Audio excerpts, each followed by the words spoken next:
RI memutus bersalah Ketua Umum Partai Amanat Nasional yang juga Menteri Perdagangan Zulkifli Hasan karena berkampanye tanpa cuti sebagai pejabat publik.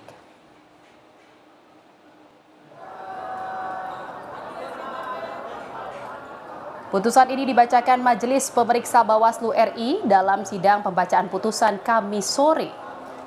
Atas pelanggaran ini, pria yang akrab disapa Zulhas itu hanya dijatuhi sanksi teguran untuk tidak melakukan perbuatan yang sama di kemudian hari. Dalam pertimbangan putusan Bawaslu, Zulhas disebut telah melakukan kampanye pemilu 3 kali pada hari kerja dalam sepekan pada masa kampanye. Pertama pada 23 Januari 2024 di lapangan DKI Sejahtera Yahukimo, Papua Pegunungan.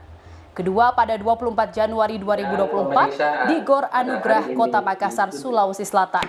Dan yang ketiga pada 26 Januari 2024 di lapangan bola Kedung Jaya, Kabupaten Cirebon, Jawa Barat.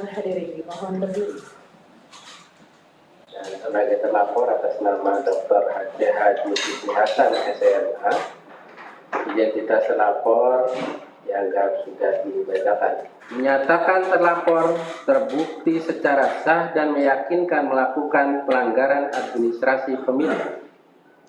2. Memberikan teguran kepada terlapor untuk tidak melakukan perbuatan yang sama di kemudian hari.